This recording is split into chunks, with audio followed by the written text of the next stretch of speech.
The presentation will enlighten and inspire others to want to do a will and to know the importance of having a will. And if you ever need brochures, we always have them available in my office. So I'm not sure. Okay. Next slide. Who's doing the slides? Okay.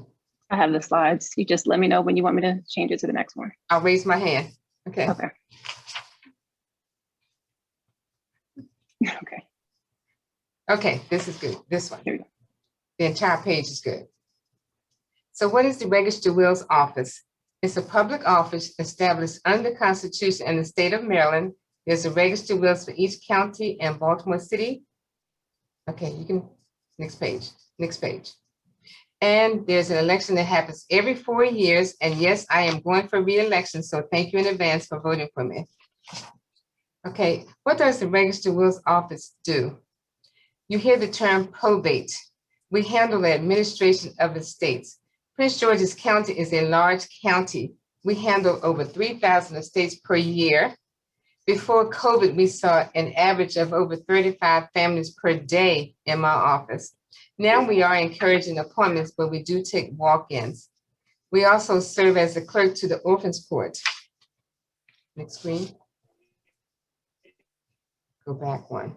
We also handle guardianship of minors and property of minors.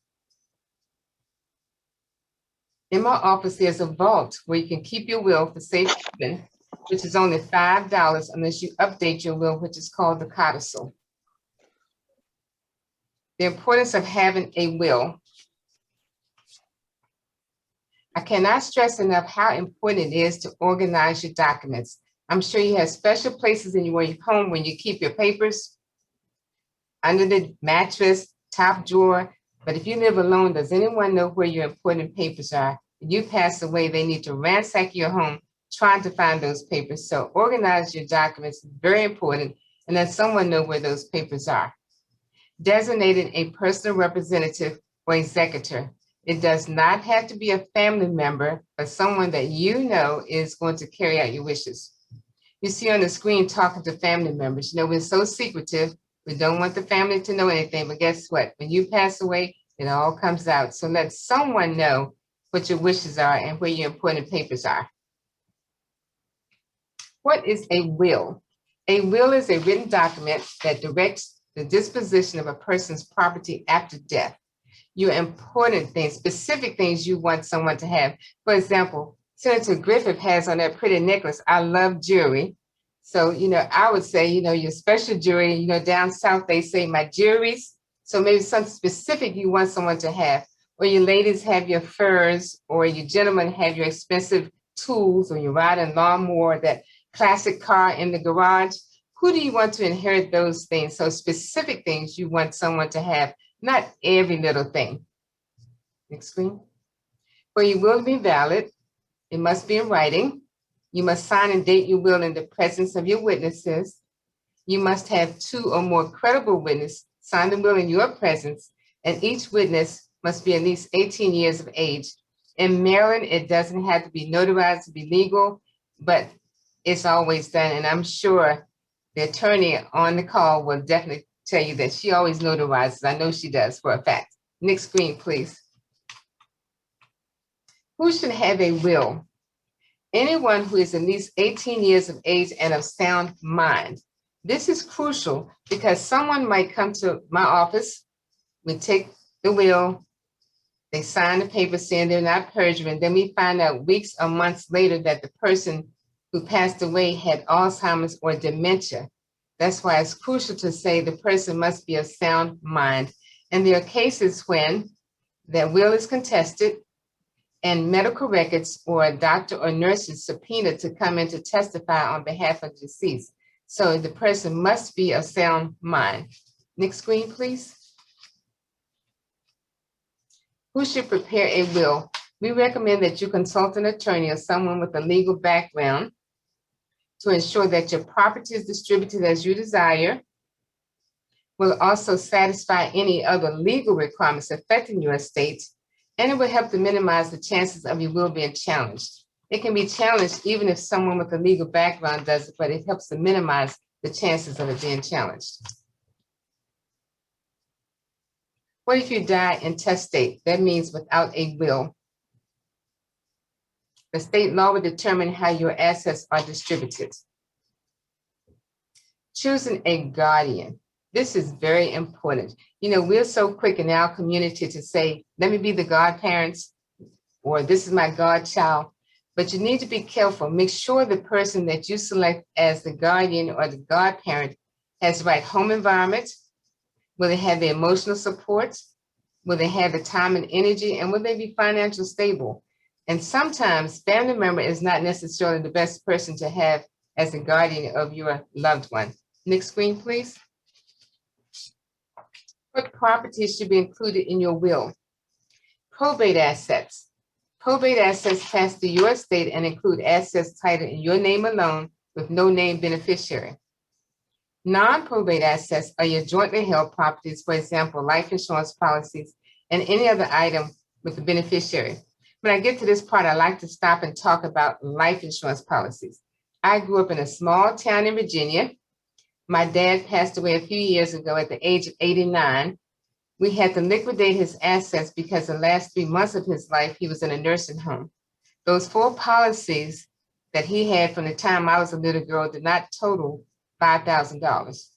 The average minimum cost of a funeral today is $8,000 or more and going up. And I'm sure Ms. Latimore can talk about that when she speaks. And another thing I want to highlight is life insurance policies, bank accounts, CDs, anything that you have that you can designate a beneficiary, do that. Then it's not a part of probate. It's not tied up in my office for weeks or months or maybe even years. So look at your life insurance policies, check the face value, and also check the beneficiaries. Make sure you don't need to update. God forbid if you procrastinate in adding a child or a grandchild, and God forbid if you procrastinate in removing an ex-spouse, because guess what? If they're the beneficiary, they're not going to be nice and give something to the other family. So you might want to think about that. And also, just because the person is the beneficiary in a life insurance policy, they're not obligated to pay for your funeral. So you might want to specify to the person you leave as a beneficiary, this policy is for my burial, or this policy is for whatever you want. So don't just assume that they're going to use it for that reason. Next screen, please. Your checklist for your will. Decide who will inherit specific property. Again, specific items you want someone to have. Choose a personal representative. It's always good to have an alternate. Choose a guardian for your minor child. And remember, it does not have to be a family member. Store your will in a safe place. And it's not mandatory to keep the will in my office, but it's a very good thing to do. Very good investment for $5. And as I said earlier, the vault is fireproof and waterproof. And sometimes you have a safe deposit box, and when you pass away, your family member can't find the key. And guess what? They have to pay the bank for breaking open that lock. And hopefully, after all that, the will is in the safe deposit box. So if you have a safe deposit box, let someone know where the key is and let them know which bank. You might have a safe deposit box in more than one bank, maybe one downtown in DC, maybe one in Prince George's County, but let someone know where it is. For those of you who already have a will, review it at least every 3 to 5 years to make sure it's current, make sure there are no major changes. Next screen, please. Your second step to planning. Prepare advance directives, designate a power of attorney, and designate a healthcare power of attorney. Next screen, please.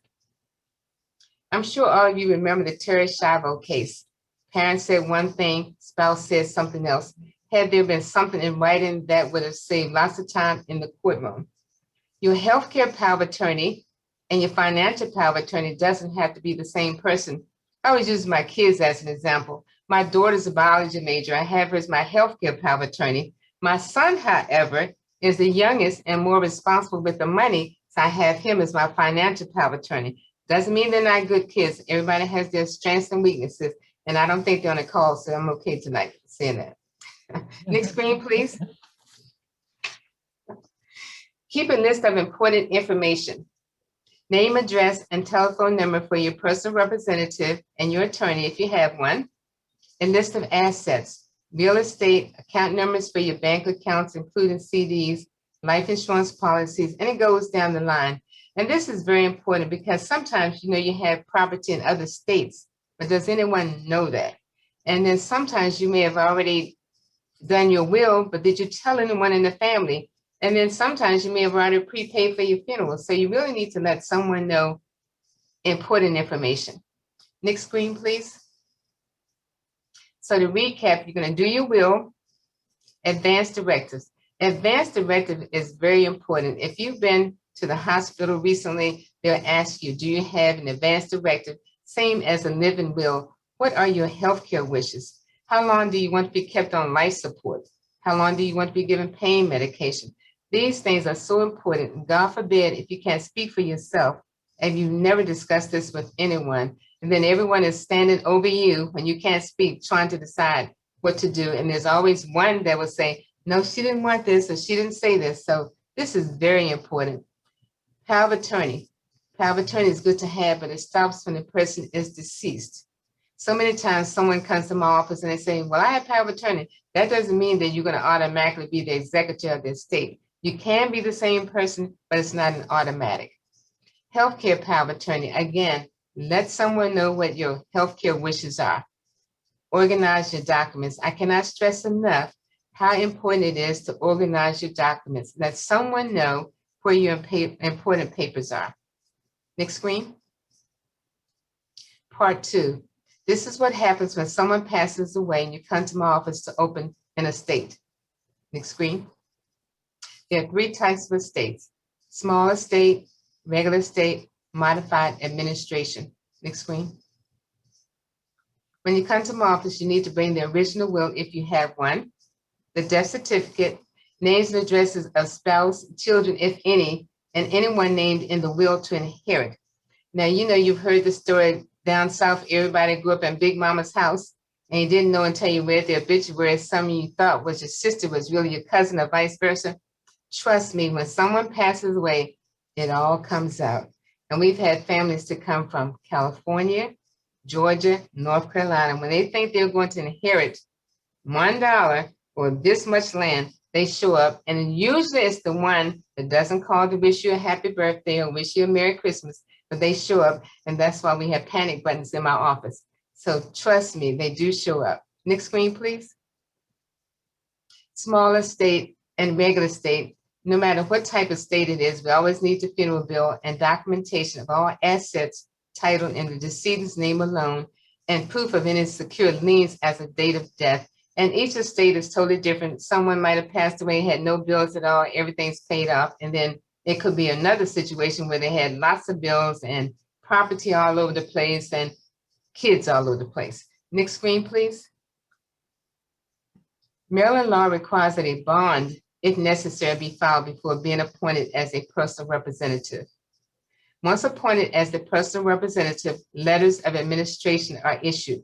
This is a letter that gives you the authority to go to OPM or Human Resources or to a bank or wherever to get information on the deceased. For example, if the deceased had a bank account with no beneficiary, you need this letter before the bank will talk to you. So that letter shows that you're the executor of the estate.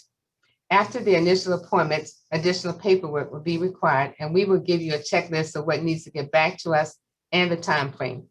Next screen, please. Contact Social Security to cancel any checks that need to be returned. For example, if the person was receiving Social Security check and it comes at a certain time of the month, you might want to check before you cash that check, because Uncle Sam will come to get their money sooner or later.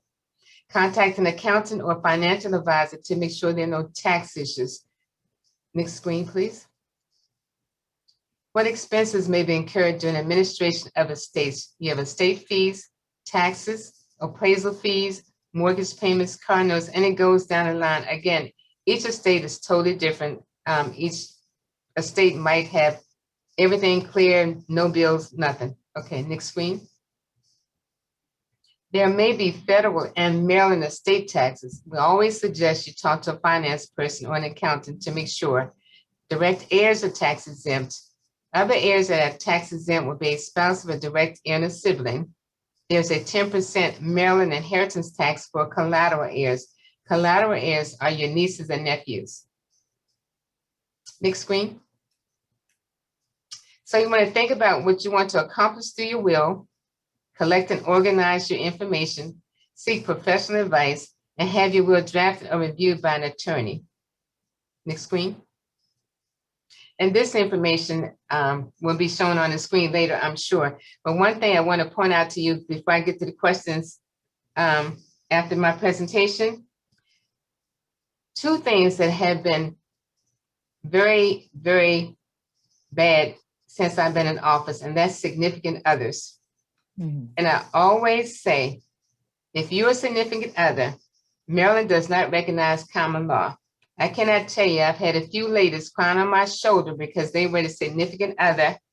They moved in with this man, they remodeled, they bought new furniture. But when that man passes away, there's nothing we can do. So, you know, I always say, Beyonce says, put a ring on it. Miss Lee said, put your name on it, because there's nothing we can do for you.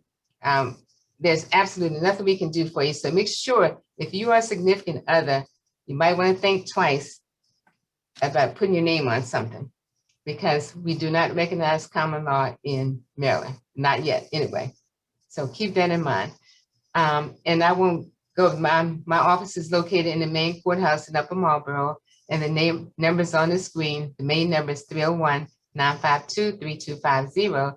And we always have brochures available if anyone needs a brochure. Thank you very much. Now I'm ready for questions. Thank you so much, Ms. Lee. I'm going to turn it over to Najee Bailey in just a minute, who's been monitoring the chat room, and he's going to share with you some of the questions that have been raised. And for those of you that may not want to ask your question or may not want to put it in the chat room, we're going to provide an email address to you so that you can send your questions in via email, and then we'll share the emailed questions without your name associated with it with those who've registered and are participating in this session at another time.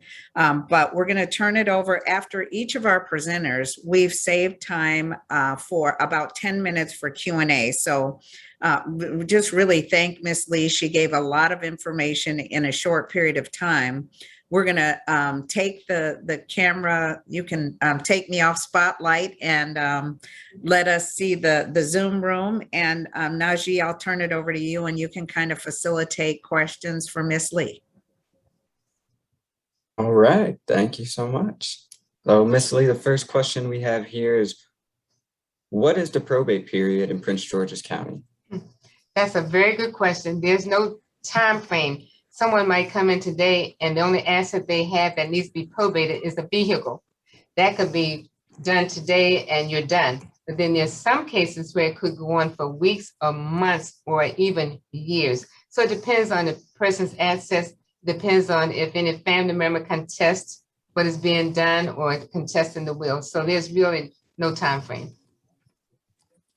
Thank you for that answer. The next question we have is there a certain value of items that should be included in a will? For example, any costume jewelry, computers that may lose value, so forth and so on. I'll let the attorney answer that, but I would say specific things, something that really has a high value for you. You don't want to spend 15 sheets for a will to say, I want to have this necklace that I got from Walmart to be given to someone. So specific things you want someone to have, not every little thing. But if it's important to you, you might want to do that. Awesome, great answer. The next question we have here is federal and Maryland tax for spouse and kids. Federal and Maryland tax for spouse and kids. I had a scenario where 30-year employee. I'm reading something on the screen. Are you reading the same thing? I had a scenario where a 30-year employee suffered terribly. And we have one before that. So okay. I'll go to the next one. We'll figure out what's going on with that one. But the next question is, do wills have to be probated? Not all of them. Depends on when the will was done and what was specifically in the will. Say, for example, if the will was done in 1960 and it's for a vehicle and a house, and then it's all gone. So it just depends. If there is a will, bring it to the office and we can go from there. But sometimes everything has already been distributed.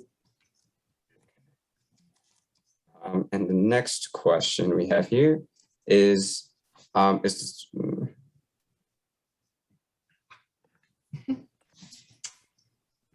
it will be contested. Yes, definitely. And they are contested. And as I said earlier, it's family members that's contesting the will. All right. So we have some clarification on the other question. How much is the federal and Maryland tax for spouses and kids? That depends on the value of the assets.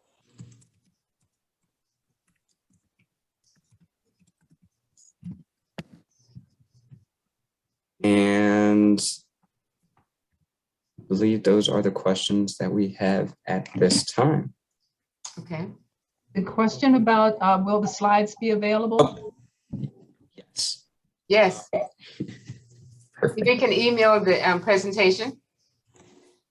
Yes, and let me just say for those of you that didn't receive in advance, and again, appreciate the question, we do have some additional material that was provided by Ms. Lee's office, some folders and packets that we gave some of the folks that were able to come in person and pick up those packets, but we do have some additional information and can make arrangements to get those out to folks. Okay, I just saw another question. Someone wanted to know about the $5 fee for the will for safekeeping. It's a one-time fee unless you update it, which is called the codicil. But if you never update it, it's a one-time fee. A great investment for $5. Okay, we also had another question before that one on bank accounts. Which hold more value, a will or a beneficiary? The beneficiary. In that case, if you've designated a beneficiary on your bank account, that holds. And anything with the beneficiary on is not a part of probate. And does the probate office subpoena medical records if a state contested? The office court could subpoena records if necessary. Okay. All right. Thank you, Najee. Oh, there's a couple more. And then we're going to move on to our next presenter. And as I said, we're going to have 2 more presentations, and some of the questions that you have may be captured by some of the other presenters. And then Ms. Lee, I'm hoping you can hang out with us till the end in case we have a little more time for you. I sure will. Absolutely. Okay. All right. So the 2 that we'll go with here are, how do I obtain a copy of my will? Okay. We'll take that for the last one, and then we'll come back to the others after the end of the presentation. If the will is on file here, the person can request to pull it. Okay. I want to follow up on that one. I'm kind of cheating, and then I'll go to the next speaker. So is there a way that do people know if a will's been filed, or do they just have to call? They can just call. And Because so what if sometimes it's they're not another sure. state? What if it's in another state? Do people, every state has a register of wills, and Every state is different. In other states, they're not called the register of wills. They're called probate attorney. I'm a probate person. So each state is totally different. And even within a state, some counties are different. For example, in Virginia, the small rural counties are different, say for Northern Virginia. So each state is totally different. So that question would have to go to the individual state. okay, thank you. We'll have Ms. Lee back at the end for some more answers. This is really interesting, and we knew that we weren't going to be able to, these sessions that we're doing this evening are really introductions to these topics. All of our speakers have graciously agreed to provide information for us, but we know that each of us probably has some additional questions. Again, we're going to save 10 minutes at the end of each presentation for some open Q&A. For those of you, if you want to ask your questions but don't want your name to show up associated with your question, you can direct message Najee Bailey in the chat and he will ask the question for you. If you want to, we are going to give an email address at the end. I think Najee has already posted it. It's let's talk Griffith let's talk at gmail.com. So we'll make sure that gets back out. Going to move to the next speaker.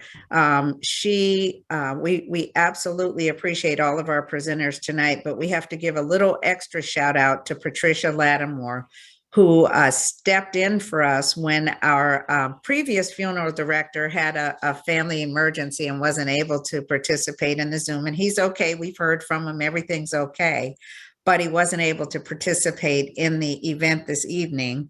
That was Eric Strickland with Strickland Funeral Home. And so we were fortunate enough to be able to connect with Patricia Latimore, who is a funeral director licensed in Maryland and the District of Columbia with over 20 years experience in the funeral industry. She's a pre-need specialist in funeral services, and she's really known throughout the community for her passion for educating families on the benefits of being a well-informed consumer. I like her motto, it's talking about death won't kill you. So we're gonna turn the Zoom room over. She's gonna do about 20 minutes of an introductory presentation about pre-planning, and then we'll have some question and answer time with Patricia Latimore. Thank you so much for being here. Good evening. How are you? And thank you for having me. I'm going to make a quick announcement. I'm in a bowling alley. It's my bowling night, and they just decided to come have a meeting in the room I'm in. They not do it, but they are doing it. We have our third speaker here. Do you want us to switch? Yeah, can you switch speakers for me, please? Sure, Thank you. absolutely. If she's ready. Okay, Attorney I'm Chapman, sorry. No problem. Attorney Chapman is here, so we can go ahead and switch the order. Folks, we're fortunate to have a Prince George's attorney in the room, Cheryl Chapman Henderson, who's founder of Cheryl Chapman Henderson LLC. She is a comprehensive estate planning firm based in College Park. Her firm specializes in all varieties of powers of attorney, wills, and trust, and her practice involves asset protection planning, veterans benefits planning, and Medicaid planning. She serves Maryland and the District of Columbia. She's dedicated to practicing law from a biblical perspective, and she's the author of The Art of Estate Planning. So we are really fortunate to have such an expert with us. Let's turn the Zoom room over to Cheryl Henderson. Good evening. Good evening, and thank you, Senator Griffin, for inviting me. And I want to say thank you to Cereta Lee. Our messages really jive very well. And I'm going to talk about the 5 documents that every adult needs, not just consider, but needs. And we'll go through them. But before I dive into those documents, I want to just lay some groundwork or give you 4 takeaways. And this is the message for you, regardless of your age, your circumstances, or whatever defines you. These are the things that I speak to you as an estate planning attorney, because I've seen so much that can go wrong, and it's so much easier to plan and to make things right. So first takeaway, you are your most important asset. That's the first takeaway. I know, when we do our workshops, and I'll talk to you about that before I close. When I do a workshop, I'm always asking people, what's your most important asset? And some people will say the home, some people will say bank account, some people will say 401ks or whatever. But the bottom line is it's you, because it's about you and your relationships, your decision-making, your values, and your assets. So without you, none of this could be. So keep that in mind. The The second thing that I want for you to take away is that you have a God-given ability to make decisions, not only about your assets, but about yourself. So use it. Don't despise it. Use this gift that you have been given in making decisions about yourself, because you have to look at the what if. Now, before March of 2020, that what if seemed so distant, so elusive, but we got to see that what if became a reality for a lot of people. What if I'm hospitalized and can't make decisions for myself? What if I pass? What's going to happen? And you have the opportunity to put plans in place. I want to give you just a brief overview of what it means to do estate planning, because if you get these 3 principles, you have gotten the core or the essence of estate planning. I'm big about not just banting about words without giving meaning. So let's talk about what estate planning means. It's a 3-pronged process. One is you look at what happens during your lifetime if you can't make decisions for yourself. That's the first. Do you have a plan in place? If you can't speak for yourself, if you can't make decisions, if somebody else is going to pick up and make those decisions for you and to carry out the way you want. The second prong deals with what happens when you pass. And most of that has to do with your assets. Who's going to get them? And how they're going to get them? When are they going to get them? Why are they going to get them? That's the second prong. You want to make sure that you leave your assets in a way that makes sense, not only to you, but for your beneficiaries. And the third prong is to make sure that you do the first 2 while minimizing taxes, fees, and delays, unnecessary taxes, fees, and delays, but also to minimize pain and mess. And Ms. Lee gave you some examples about the pain and mess that can occur when you don't have your plan in place. And the fourth takeaway is life goes on. So whether you become incapacitated or whether you die, life goes on. And so it's important to have your input, and you can, about what happens either to your body or to your resources, what happens to your family. So those are the 4 takeaways. Now we're going to look at the 5 documents that I believe that everyone needs.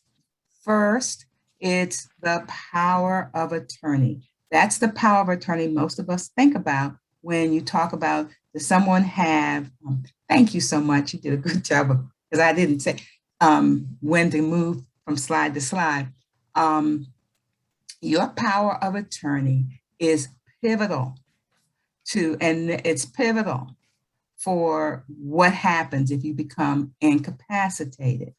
If you can't make decisions for yourself, who's going to make it? Who's going to pay your bills? And very importantly, who's going to access that information that you've got? And so without that power of attorney, the people around you are going to be stymied. They can't do anything for you without that. And if the legal decisions have to be made, and they do have to be made, if access to information has to be obtained, if finances have to be used, you know what? Somebody's going to have to go to court and file guardianship. Guardianship is a legal process where a court has to make a determination that you are unable to make your own legal decisions. And if the court makes that decision, you literally become a ward of the state. And the state then makes decisions for you through the court-appointed guardian. It has tremendous ramifications I do whatever I can in my practice to help people understand that is not where you want to go. That's not where you want a loved one to go through the guardianship process. And I happen to believe that most guardianships can be avoided if there has been proper planning. You've heard about Britney Spears, so you've got a sense of the deprivation of rights that can occur with guardianship proceedings. So we can plan to minimize that occurrence. The next thing I want you to know about a power of attorney is that without a power of attorney, a lot of your digital assets will not be accessed. And in fact, they may be gone because the laws, the digital world says, while you can have access, let me just say quickly what digital assets are. It's any electronic information about or by you that has value. It can be monetary, or it could be sentimental or non-monetary. Think social media, think those pictures that you've uploaded. Any digital information are your digital assets. And as we continue to go along in this digital society, just about everything that is produced for us or by us is a digital asset. I went to the doctors today. They put in all of this information, all of the information about, my history and what the test and so forth. Used to be in written form. Now it's digital. And so how do you access it? I'm going through this whole litany because without a power of attorney, if you become incapacitated or upon your death, that information may not be available to your representatives because the law requires that your power of attorney, if you become incapacitated, specifically give your agent the ability to access digital information. Okay, so I just want you to know that it is very vital to have a power of attorney. So I'll move on from powers of attorney to advance directives, powers of attorney. In Maryland, we have statutory advance directives and healthcare powers of attorney, and oftentimes they are combined. They don't have to be. And so I combine those two in terms of talking. The healthcare power of attorney allows someone to make healthcare decisions for you. And as Ms. Lee expressed, the same person who makes the financial or has the financial and personal power of attorney is not going to be the same person may not be the same person who makes those healthcare decisions for you. So that's typically one of the reasons why you have a separate financial and personal power of attorney. That's what I call the first one we talked about, and a healthcare power of attorney. So powers of attorney, whether it's healthcare or the financial, they do one thing, and that is empower your representative to make decisions. They give them powers. But the question becomes, how are they to exercise those powers? And that's where your advance directives come in. Most advance directives deal with medical decisions. Most that we see deal with medical decisions, usually critical, chronic, and end-of-life decisions. And that's very important because if you haven't given someone specific directions on how you want those decisions to be made, then your agent is kind of left holding the bag, and it's really not a good bag to hold. And I know Ms. Lee mentioned, everybody has an opinion about what you would have wanted to do, and you want to give specific direction to that person so they know how those decisions are to be made.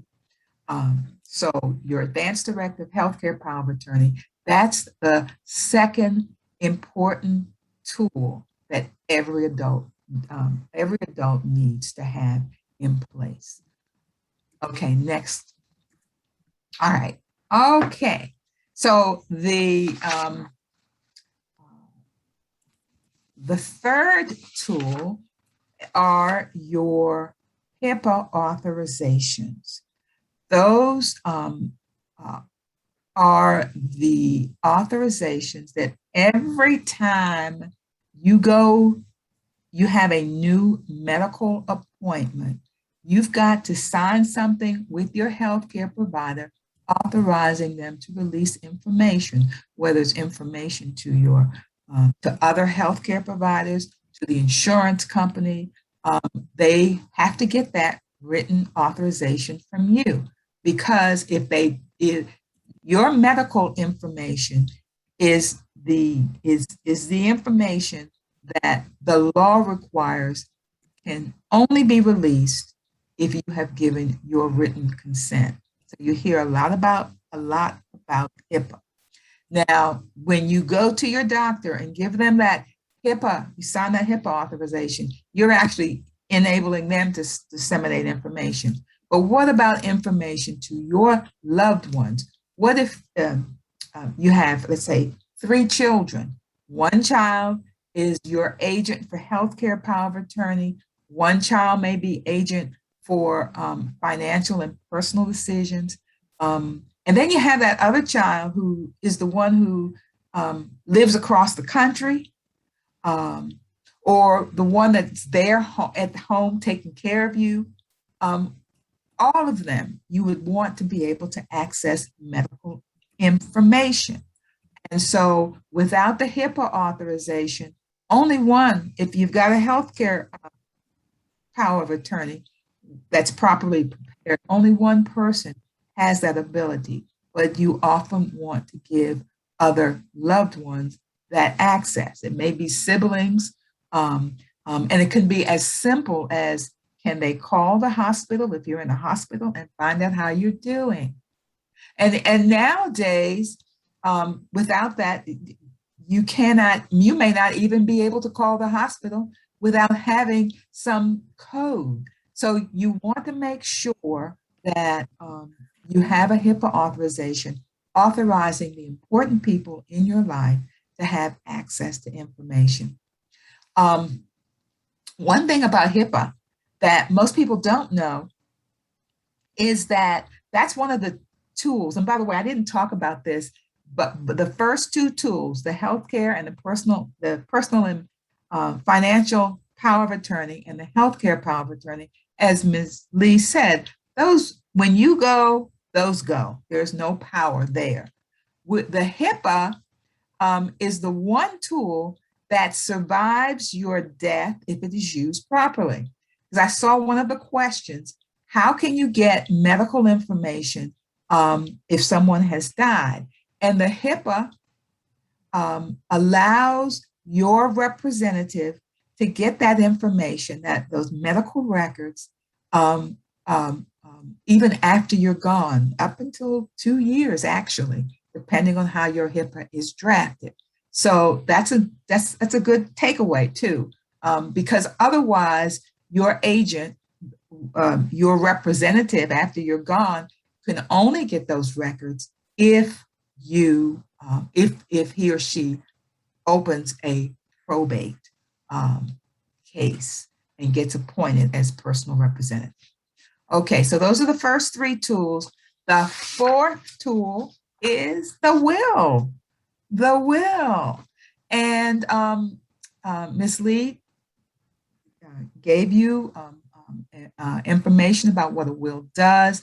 You're able to name who gets what you want them to have. You're able to name the personal representative. The personal representative is the person who's going to represent your estate and your affairs after you are gone. We may know the personal representative by the term executors. That's a term that's widely used and we've been most accustomed to, but the term that we use in DC and Maryland is personal representative. And so your personal representative is, if you have, with a will, you name that personal representative. That person, as I said, represents you. Um, and it's important to understand the personal representative does more than represent you in probate. Is you okay? And that personal representative could be representing you in court, with financial institutions, with anyone you had been dealing with before you passed, with employers, getting medical records. That's what your personal representative does. That has a wide variety of responsibilities and abilities to do things on behalf of your estate. So it's important to have a will, not only to deal with your assets, but also to name the personal representative. Another important reason to have a will is, again, your digital assets. If you wanted to make sure that your representative can have access to your digital assets, you've got to say it in your will. You have to expressly say that they can have access. So you want to make sure that happens. Ms. Lee referred to a bond. One thing that a will does, and every state requires that once a personal representative or fiduciary is appointed on behalf of an estate, that they post a bond. And in Maryland, your will can waive that bond requirement. In Maryland, there are two types of bonds. One is a nominal bond, which is required in every estate. But there's also a general bond, and that's a bond that your will can waive. And it's important because that general bond is a bond that has to be posted. And let me define a bond. A bond is a when someone posts a bond, that's the assurance that things will be carried out properly. And usually with a general bond, the bonding company now requires that your representative have a good credit record, as well as have enough assets to stand for the assets that are in your estate. So if that person that you named as your representative doesn't have the assets and doesn't have the credit standing to qualify for a bond, they can't serve. So that's why you would want to have, and that has nothing to do with their ability to carry out your estate, for example. It may not have anything to do with it. So you want your will, which in 99% of the cases is going to waive that general bond. There are some other reasons that you want a will. So I won't go into those reasons, but just know that you should have a will, even if you don't have but a small amount of assets passing under that will. Remember, Ms. Lee's told you that there are lots of assets that don't go, that bypass your will.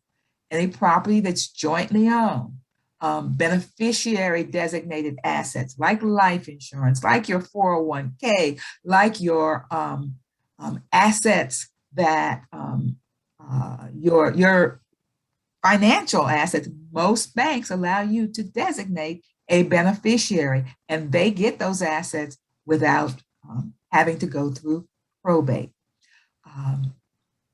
Let's see, there's one thing I wanted to say and it just slipped my mind, but it will come back to me. Yes. So you want to have a will even if the likelihood of using it is low. All right, so now I tell you, Ms. Lee, she has touched on everything that I wanted to touch on. The fifth tool, the fifth document that everyone should have is not a legal instrument at all. It's simply a profile of your personal information. And why is that important? I went to a workshop a few years ago, and it was done by bereavement counselors and funeral home representatives, and they really, it hit home how the information that you think that everybody knows, when you're gone, no one knows. For example, they may not know some things like your nicknames, your family tree. You know, we used to have Bibles that contained the family history. We don't have that anymore. Who your parents, grandparents were, who the siblings of your parents were, none of that. And that can be very important after you're gone to access information and to receive benefits. So you want to have what we call the private personal information profile that compiles information about you. And I'm going to just give you some of a summary, and then I will be finished. You want to know about who you are, who your family are, your parents, spouse, children. Especially when I'm dealing with a potential or a client who is single, I want to know their family tree, because I want to know who would be an interested person if my client died, who had to be notified of the probate proceedings. You've got to do that, even though you've named. And by the way, even though you name your beneficiaries in your will, the laws in most states require that if you're probating your will, you have to notify those people who would inherit if you didn't have a will. So you want to make sure you have a good record of all the potential people. We once had a case where our client, who was 103 when she passed, she was single and had no children, and she named 5 beneficiaries of her estate. But because we had to notify all of her heirs, those are the people who would have inherited, we had to find all 35. It was 35 heirs in addition to the 5 people that we had to notify, even though they didn't ultimately have an interest in the estate. So that's why you want to gather this information. You want to have a place where information like your birthplace, where you live, where your schools, where you worked, okay? You want to have the what in your life. What about your assets, your debt, your insurance policies, and all of that. You want to be, so you want the what's. What about access? Email and passwords and cell phone information. Oh, my goodness, if you don't have, if somebody can have access to your cell phone. What about online accounts, usernames, emails, passwords, pins? What about commonly asked questions, mother's maiden name, high school, all of that. This year, my husband's brother passed suddenly, unexpectedly. It was in a hit and run accident. And my husband, he was single. And so he had to open up probate estate. And it was really very difficult for him to gather that information, even though there were only 3 next of kin, but one of the next of kin, one of the brothers had passed. So locating death certificates and locating death certificates of their parents became a real problem, particularly during COVID. Keeping all this information together is important, and now is the time to gather it up. Birth certificates, marriage licenses, divorce decrees. If you're in the military, DD 214. Well, in the military, you know about the DD 214. But if you're not in the military, you want to make sure your loved ones who was in the military, that you know where that DD 214 is. Tax returns, photos of home contents. Those are documents that you should keep. Copies of Social Security, driver's license, passport, proof of residency, proof of bill. Some of those things are really important when you have a catastrophe where you can't get, things go down. You want to have that kind of proof. Thank Katrina. Thank all of these catastrophes that have taken place. And then the final arrangements, burial, cremation, funeral, memorial service, who, where, obituary. So want to just tell you, these are the kinds of things you want to put together. We have what we call a profile. You're welcome to have it. If you go to my website, you can get it. Go into the website, you can just pull it down. I can send a copy to Senator Griffith. If anybody wants it, they can have it. And the final thing that I want to say is that we do workshops. We do a 2-hour workshop on estate planning. And, oh, great, thank you. Oh, the book, 2020 was a productive year. Finally, I got the book, The Art of Estate Planning, published. It's a great tool. It really helps you get from where you are to where you ultimately want to be. And it's in plain English. That's important to me. It's in plain English. And the people who have reported back to me say, I can understand it. It's a good, quick read. So this is a great book to have as you are doing your estate planning. And finally, I want to say that we enjoy helping you understand the estate planning process. And excuse me, we have twice monthly workshops. And because of COVID, we went Zoom, and the workshops are open to the public. We do them the first and third Tuesday of the month, the first at 1:30 and the third Tuesday at 4:30. You can go on our website and register, or if you can just call our office and ask that we register you. And once you go through it, because it's a 2-hour workshop, we give you some great insights into the estate planning process. Once you go to the workshop, then you have an opportunity to meet with me or one of the attorneys with the firm for a complimentary consultation. We call that our discovery meeting. We call it our discovery meeting because as I started out, I said the most important asset, estate planning asset, is you. And it's important then that let's take a look at what's important to you. When you hear, these presentations, you come to our workshop, it's Cheryl speaking. and so we want to make sure then that we really dig into about what is important to you. So you can come to a workshop, you can have a complimentary consultation or discovery meeting and determine which way you would want to go. And so with that, I'll close. And again, thank you so much. Wow, thank you so much. That was a lot of valuable information, just building on the presentation of our Register of Wills. I think it worked out fortuitously that your presentation came right after hers, because I can see where we took the foundation and you added another layer. So thank you so much for that. We're going to turn it over again to Najee Bailey. I have not been looking at the Zoom, but I assume he has some questions in the queue. So Najee. All right, we have some great questions here for you, Attorney Henderson.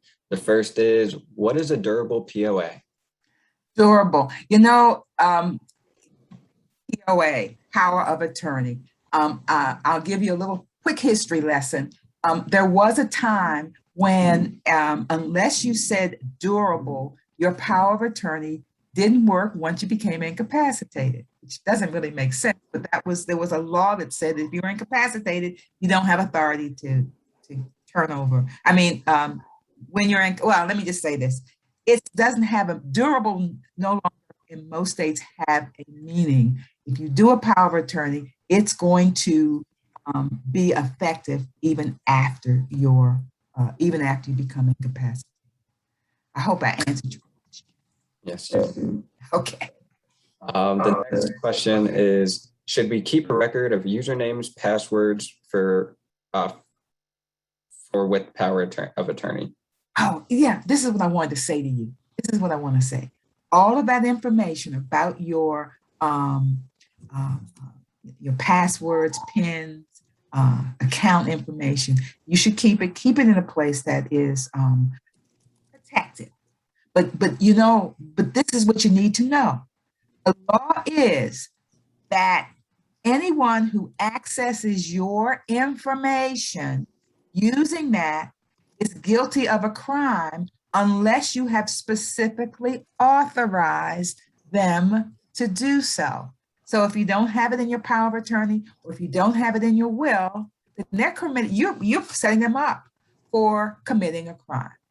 I mean, that's the law these days. So you want to make sure that information is in those documents, that those requests. Yeah. I say information, the designation that your agent, whether under power of attorney or your personal representative under a will, can access your digital information. That is a very important question and answer. So thank you for that. The next question is, at what point should someone give a power of attorney? Is it age of 18, like a will? You know, I say yay, 18, because so many people, so things happen. And so actually we started a program for young adults so that they can give power of attorney to their parents or to whomever. 18, yes, they should have a power of attorney in place, both financial and health care. That's a great answer. Thank you. The next question is it better to have a different person to be medical and financial power of attorney? It just depends. It may be that the one person can serve both roles. And as Ms. Lee referenced, is sometimes one person is better at one and another person is better at the other. And if you've got that, then use it. Use them in their best capacity. Awesome, thank you. How should guardianship be handled if a family member who is believed to have dementia has been taken to another state? Should the paperwork be filed here or the other state? That's a good question. I don't know that I can give you a definitive answer. I suppose it depends on how long they're in that state. I don't know. Yeah, you'd want to consult an attorney who does guardianship. Helpful. And so both Attorney Henderson and Register of Will Lee mentioned no bond required. What does that mean? I'll say it. I'll say Ms. Lee probably can say it a little easier, better than I, because I sometimes stumble over it. But when you open a probate estate, the court requires that the person that's appointed provide some security, and it's called a bond. They're going to do what they're supposed to do. The nominal bond, which every estate is in Maryland is required to have, the PR is required to have, essentially says we're going to make sure, I believe, we're going to make sure that the court cost and any taxes due the state are paid. The other bond, the big bond, the one that the will can waive, says that if the personal representative messes up or runs away, there is a pot for the interested persons to draw from. And that's the one that requires that you show that you can, satisfy anything that goes wrong, either because of your good credit and because of your assets.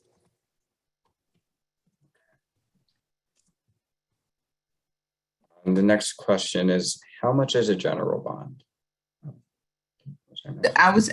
That's dependent on the size of the estate, but the nominal bond, which does not generally depend on, it's getting a little different though, doesn't generally depend on your credit standing, that can run about $125.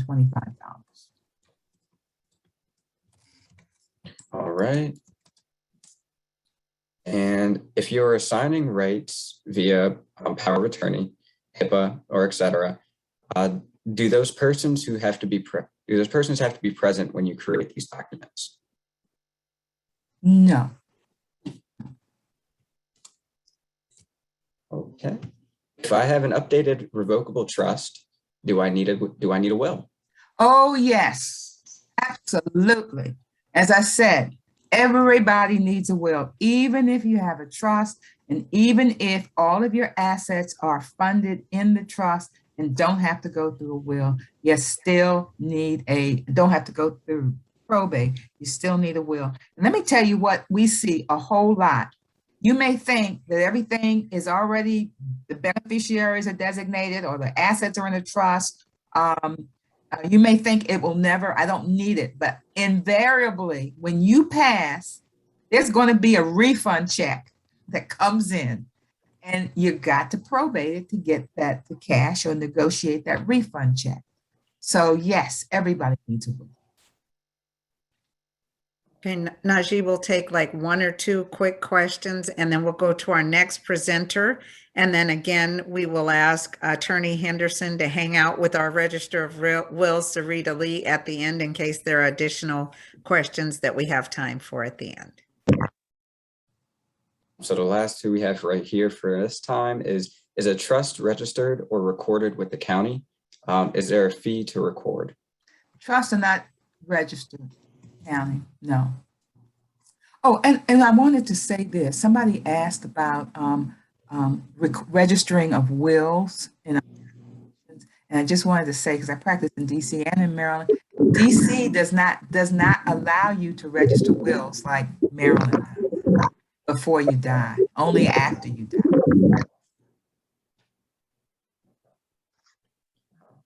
die. And the last question we have for this time, how does the next of kin factor in if there is no power of attorney?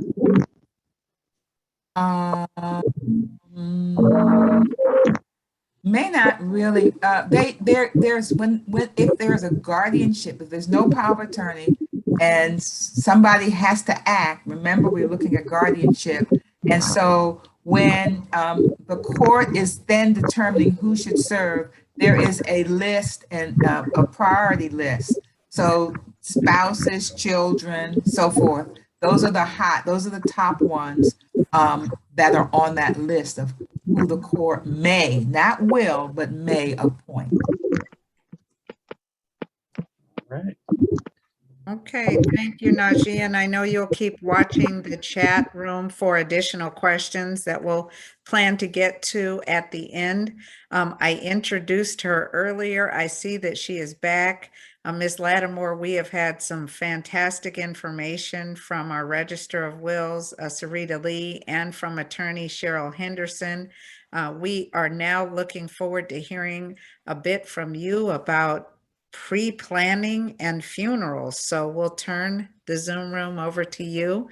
And again, folks, we will have time at the end for some questions and answers. Welcome back, Ms. Latimore. Thank you so much.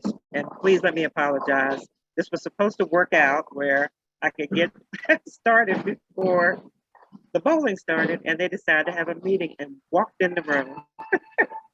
And I'm going, please don't do this. But anyway, I'm not going to hold you long, but I want to piggyback on what Ms. Lee said and what Ms. Henderson said. What's important to us as funeral directors and funeral home owners is you getting your paperwork in order and getting the statistics that we need, the information that's important to help us carry forth with your wishes. So what I want to do is go over the main information that we need, and you can start getting that together now, getting with the funeral home of your choice, sitting down with them, getting a file started. I just got a call during this service. A gentleman wants to go ahead and have his loved one buried at a military cemetery. And of course, the first thing I ask him is, do you have his discharge papers? No, we don't. I said, without that paperwork, we can't do what we need to do, and the military cannot be accessed. So what I want to do is go over the information that we're going to need. You'll probably need it at the Register of Wills.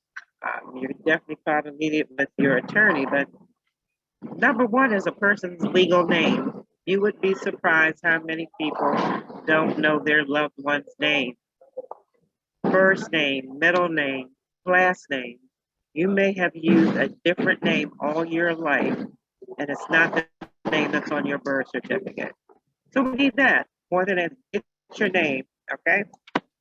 We need to know your address.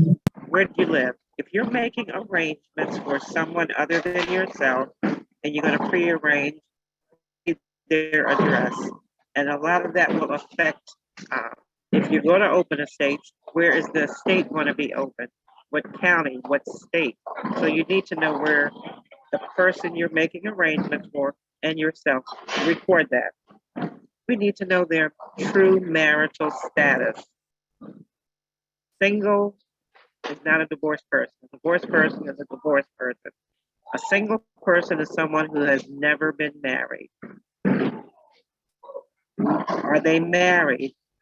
If they were cohabitating, the state of Maryland does not recognize common law. The District of Columbia does, if it's registered with the courts.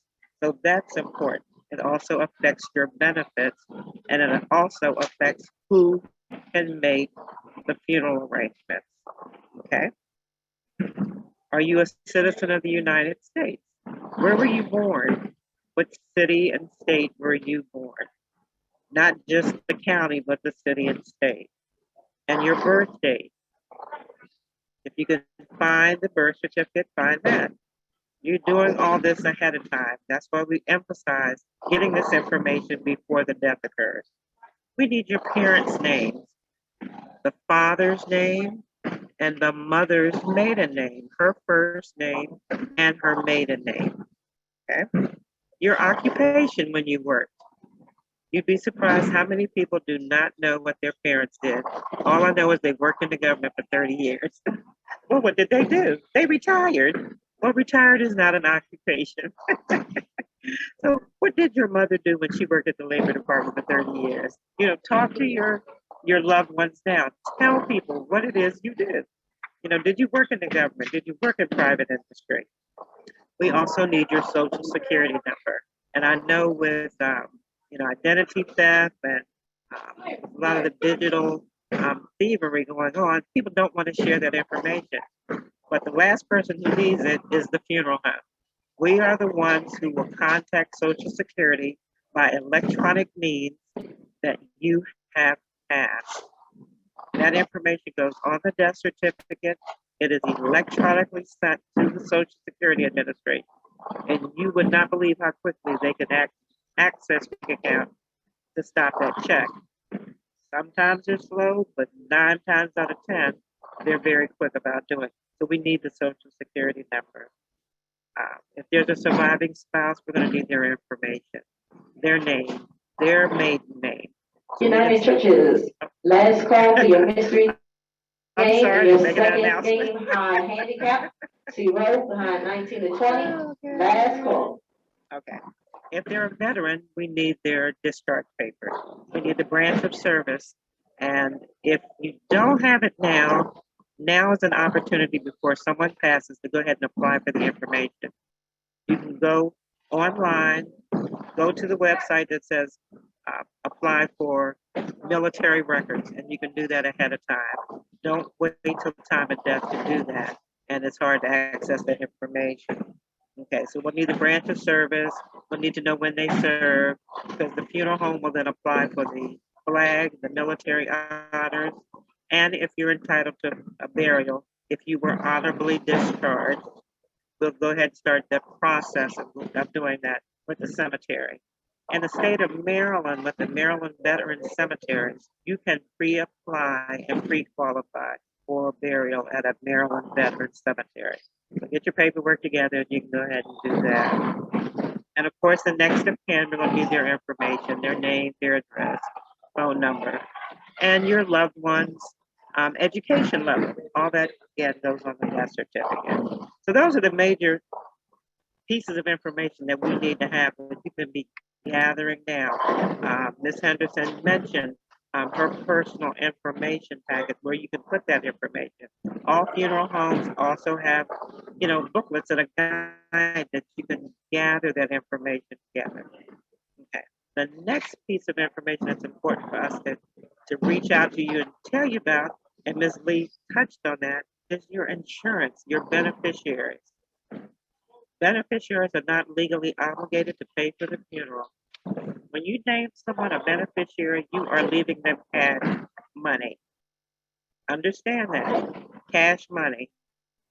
So think about it. If you leave it to a 23-year-old who just had a baby and no husband, what is her first priority? Okay? The beneficiary is in prison. He still has rights, he or she. They do not have to sign the papers to pay for the funeral. We know our families, we know our loved ones, and we know we want to help them at the time of death. But if the plan is to pay for the funeral, there are other options. Before death, you can do what's called a collateral assignment to move part of that money and have it go to the funeral home, so that at the time of death, it will bypass the beneficiaries and they get what's left over. You pre-plan your funeral, set an amount that you're going to pay, and you know that that insurance policy is to take care of that, then do the assignment while you're living. Or you can put it in trust, or you can name someone that you're sure, your pastor, your best friend, that's going to take care of the arrangement. But those are things you need to think about. It happens more than once. It happens to everyone. All of us have gone through it, all owners, where named beneficiaries refuse to sign the paperwork. And it is what it is. If you name 6 children and only 4 of them want to sign, the other 2 choose not to, there's nothing we can do about it. So think about it when you name beneficiaries, what the intent is. And you can also take care of it by just going ahead and pre-arranging. Just like you prepay cemetery property, you can prepay funerals and lock it in at today's price. Okay? What I want to talk about is the POA versus the next of kin. Like Ms. Lee said and Ms. Henderson, the power of attorney ceases at death. Many people come to the funeral home saying, I'm the power of attorney, I'm here to take care of everything. Unfortunately, your power ceased at death. We now need the next of kin. You named your sister the power of attorney, but your children are now the next of kin. So they have the rights to make any funeral arrangements. So understand that. Power of attorney ceased at death, the next of kin steps in. The spouse has authority over the children, children over siblings, siblings over aunts and uncles and cousins, grandparents fall in there too. So each state has a lineage of who has authority over whom. The spouse comes first, and parents need to understand that. You may not like who your daughter married, but at the end of the day, that's who has the final say so. So we try to guide families in working together at the time of death. Now that's not what you wanted, but this is what the husband and wife wants. Work together. Again, banks, like they mentioned, a lot of our families are depending on the funds in the bank to take care of funeral arrangements. Get your banking information up to date if you don't have a beneficiary payable upon death, so they don't have to go to Cereta Lee to try to get paperwork to get the money out the bank. Just make sure that's taken care of. All they need is the death certificate. Go to the bank, show them the death certificate, and they can access the funds. Social Security benefits do not pay for funerals. The surviving spouse is entitled to $255, which is supposed to carry them until the spousal benefit kicks into place. That may take a couple of months. $255 will only pay for some death certificates, and you don't know when that check is going to come. So understand, Social Security does not pay for funerals. Okay. The VA, again, the VA only pays for, and that's the Veterans Administration. They will pay for funerals if you died in the line of duty. You are entitled, if you're an honorably discharged veteran, to a military burial site a headstone or marker, your flag, and your military honors. Your spouse, depending on what state it is, may also be entitled to free burial. Okay? In the state of Maryland, they only have to pay for the liner involved in the opening and closing. And right now, that's about $796. Okay? Significant others. Ms. Lee again touched on that. Unfortunately, in the lineage, you fall at the very bottom.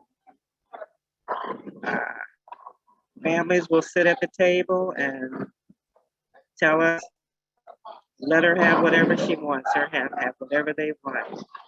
And then at the service, kick them to the curb. So remember, if your name isn't on anything, you have no Woman down, power. lane 5.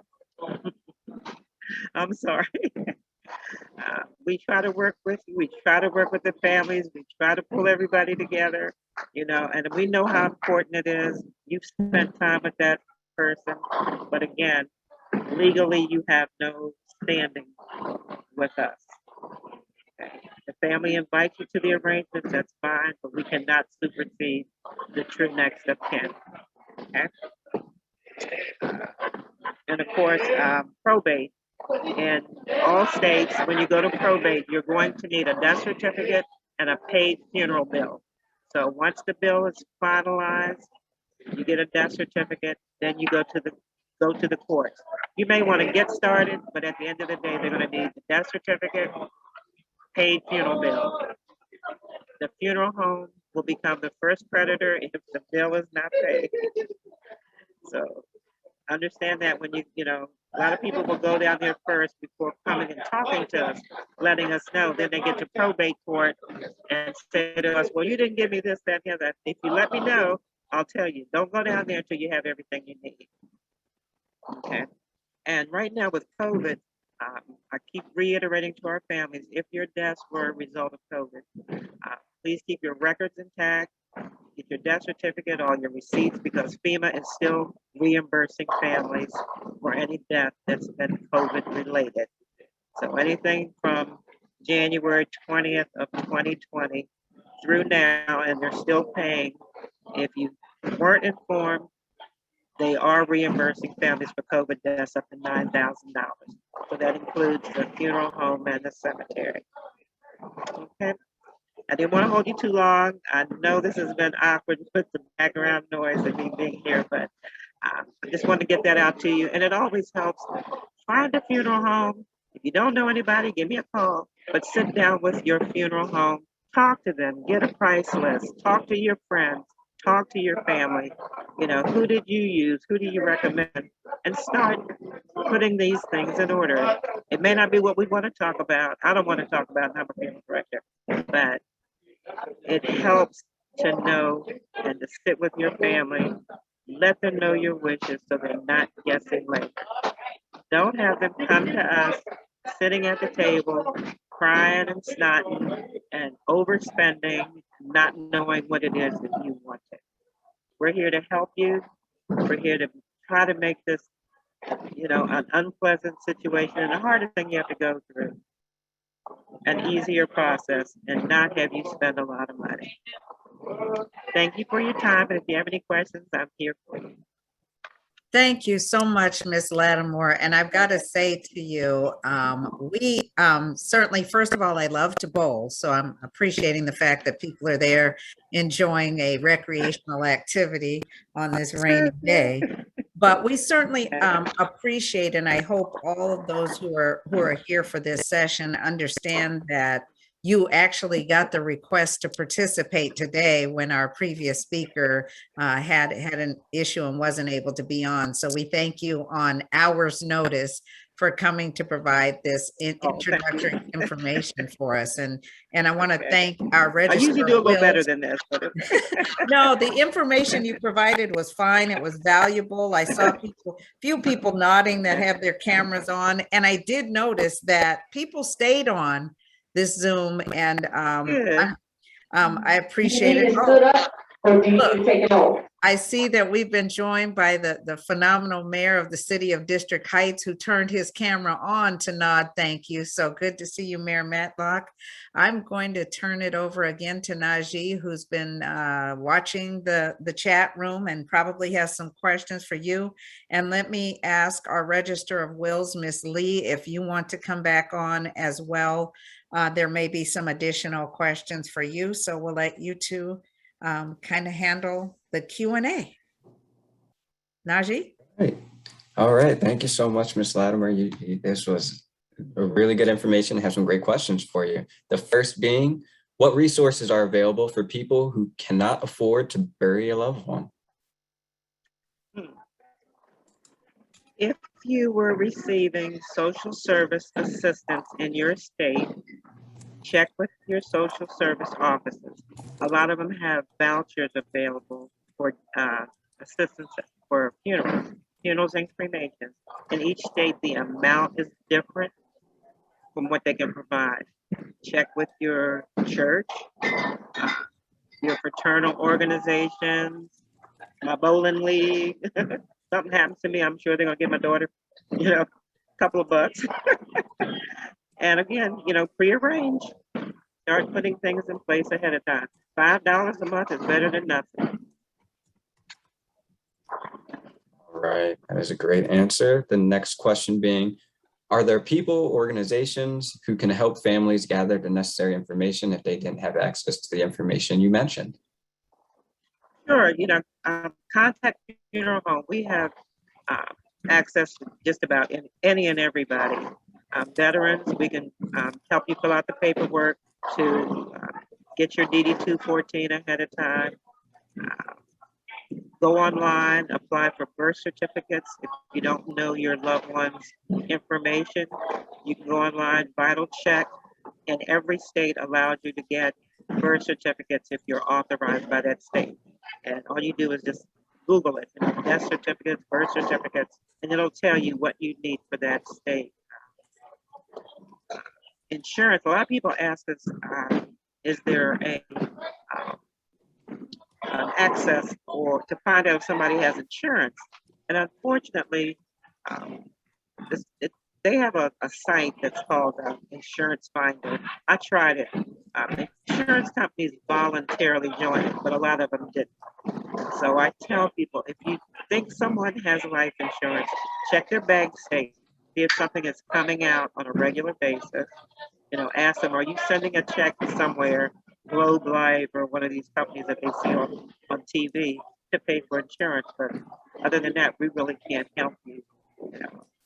Check with your job. Credit card companies a lot of times have insurance tied to them.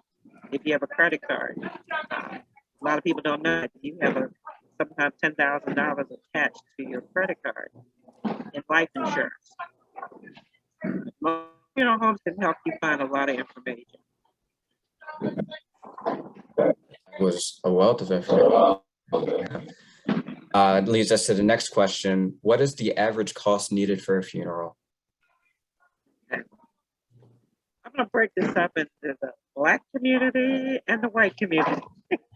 In the Black community. All right, United Churches, your mystery game and your second game handicap. Hold on a second. Okay. The average funeral would be anywhere from $5,000 to $8,000. In the white community, you're talking about starting at 8 and going up to 10, 12. Cemeteries in our area, which is Prince George's County, walking in the door start at $8,000.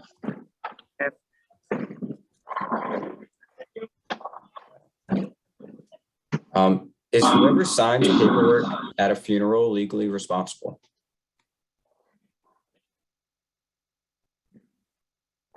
Yes and no. Generally, what happens is when I sit down with the family, I want the person who is the next of kin and the person who's going to assume the responsibility for the funeral expenses to sign the funeral bill. In some cases, what happens is the person who comes in and makes the arrangements, when it's the case of insurance, is not the beneficiary. And then I explain to them now, if the beneficiaries don't pay, are you going to pay? And if so, then I'm gonna have you sign a promissory note. And you're expected to pay 48 hours before the service. I hope that helped answer. I think that answered the yes and no. The yes part being the promissory note if you're not the beneficiary. Did I get that? Right. All right. So the next question that we have is, if you have a plot in another state, do you need to work with a funeral home in Maryland to get your remains transferred? Yes. Or DC or wherever your funeral is going to be. You want the body transported out of state to the other cemetery. So what we're going to do is we're going to coordinate that cemetery with that state. That state may require a licensed person in that state to stand by for us. But if we can drive, we'll drive. Like we drive from here to New York, get to New York, and then we can do the burial because they allow us with our license to do the burial. Some states require you to have someone in the state stand by and cover for you. But so we'll coordinate with you, the family, and the cemetery there. How does one select a funeral home during this time of bereavement? Again, like I mentioned, you may want to start talking to family members, your friends. If you belong to a church, your pastor. You know, when you go to funerals, you know, see how the funeral home works. You know, how do they treat the family? How does the body look? You know, but ask your friends, who did you use? If you know someone who had who used a funeral home, you know, how did you feel when you came out of there? Were they there for you? Did you feel like you got value for what you paid for? And if not, go to another funeral home. Some people just come and sit down and talk to us. You know, I welcome people to just come in and visit. You know, you can look at a funeral home, name in the book. You know, today I'm gonna go stop by, you know, X, Y, Z. And if they're open with you, they should sit down with you. Here's our price list. We'll show you the facilities. You know, what is it that you want? But usually it's usually referrals, friends, family, your church members, you know, someone. Okay.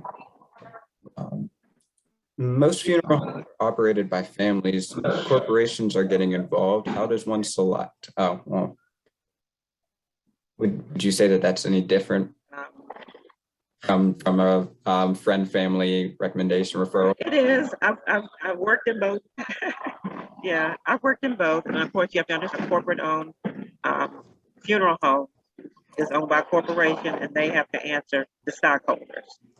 So I can't say they're all about the money, but they are. But they also offer good services too. I've worked at both sides of the coin, so you know, I hope my families think I gave them great service, even though I work for a corporation. And of course, family-owned businesses are just that. You know, we're the mainstay of the community. Small family-owned business. Do you have several more, Najee? We have 1, 2, Okay. 3, four questions left in this queue. Okay. Okay. Who has first rights to decision making legally? For funeral arrangements, it's the next of kin. So if you're married, it's your spouse. If you're not married, it's your children. If you have no children, it's your parents. And on down the line, no parents living, then your siblings, on down the line. Why is there an extra charge for weekend cemeteries? How is that rate determined? Because it's considered overtime. Right. This is like rapid fire. In Maryland, is there a price list for funeral home required to give to families before conversation? Yes. If you call a funeral home, they are required to give you a price Now, the list. church's last call for your 50/50, behind lanes 25 and 26. Last call for your Hold on. 50/50. Okay. They don't have to incur a cost get it to you, they can fax it to you, email it to you. You can walk in and pick it up. You're not required to mail it to you. But if you walk in the door, say, I want a price list, I don't want to talk to anybody, they are required by law to give you a price list. They have to give it to any and everybody, including their competitors, because I do walk into funeral homes and ask for their price list.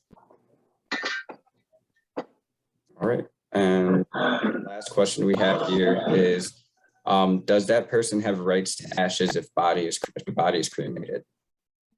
Again, order of precedence, spouse comes first, the children would have. When there is a class of people, as in children, we need a majority to sign off on it. So if you have 3 children, 2 of them have to agree to it. 6 siblings, I need 4. Okay. So last question that we had in that queue. Okay, fantastic. Thank you. What's fantastic information, and thank you again for working us into a day that you had not planned to be presenting. I do note that we have some folks in the Zoom who may not have had an opportunity to ask questions by typing in the chat room. I did see one question in the chat that I wasn't sure if it was responded to, and it was a question directed, I think, to Miss Lee or our attorney who had to jump off. And the question was related to personal representatives and asking if a family could have or if a person in their will could name more than one personal representative. I think I know the answer to that, but since that's not my profession, let me see if Yes. You can have a co-representative, or you can always have an alternate representative. And do they have to reach consensus on decisions, or how does that If you're work? co-representatives, they have to agree on the same thing, yes. And an alternate would be in the event that the first person doesn't want to or has predeceased, then that alternate would be the next person in line. Okay. And the other thing, and this was me just throwing it out, and anybody can you know, kind of use your raised hand or get ready if you have a question. Just curious, if let's say a person didn't have, and this was sort of what Miss Latimore was answering, a person didn't have a savings or didn't have cash in their account, but they have resources through their will that would be distributed. How do those immediate expenses that happen get handled? As Ms. Latimore said, they need their money 48 hours before the service. So if there's assets in the will and won't be distributed until weeks or months later, that can't happen for the funeral. Wow. There might be something they could liquidate right away, but no. That's why it's so important. I always encourage people to have either a bank account or a life insurance policy that at least handles the funeral and the cemetery. Hopefully, those on the call on this meeting will have been motivated or inspired to do those things. Yep. All right. Any questions? We've got just a few minutes. We've really had some fantastic information, and we do have material that we're going to distribute to everyone who registered for this Zoom. But while we have our expert presenters here, if anybody has something quick that you wanted to ask that did not get addressed, we will say going once. Twice. I think We have one that was in the chat, and Miss Candy has her hand raised. Okay. Does you want to unmute? Yep. Candy, you can unmute and go ahead. I'm sorry, I thought I was unmuted. Can you hear me now? We can. Okay, excellent. This is for Ms. Lee. Thank you so much for all the information you provided, by the way. For Maryland, is there a requirement that your personal representative be a resident of Maryland, or can it be someone in another state? Very good question. Yes, they need to be a resident, and if not, they need a resident agent, which would be someone local. Yes, good question. Thank you. Sure. I don't know how to unraise the hand. There you go. We'll just keep calling on you every few minutes. Okay, Najee, I think you said there's another question in the chat. We do. Would the same be true of any ongoing bills? Should you have money put aside for that as well? Ongoing bills from the deceased? I believe so. Probably you're talking about the deceased. Yes, there should be monies to pay the bills. And sometimes family members will continue to pay the mortgage until the estate is finally closed out and distributed, but it's a case-by-case situation. Okay. Thank you for that. And another question we have in the chat is, what funeral was Miss Latimore associated with? Funeral home, I guess. Latimore Funeral Services, Washington, D.C. You may know me from some other places too. I've been out here for a long time. Okay, thank you. Yeah. Ms. Tolson?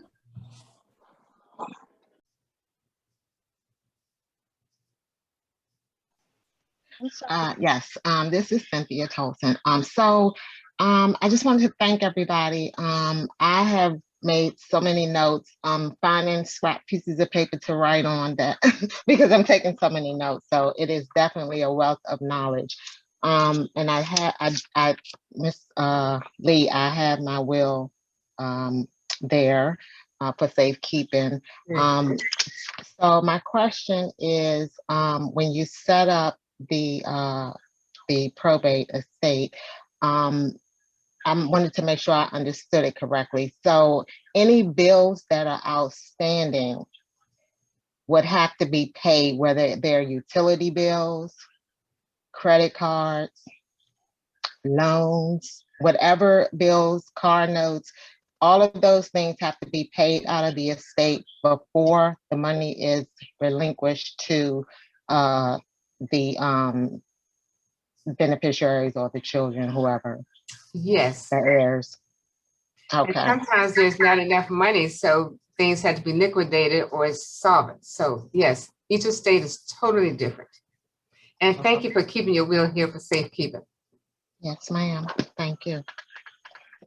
I want to ask everyone to do something for me. On the bottom of the screen, there's a thing that says reaction.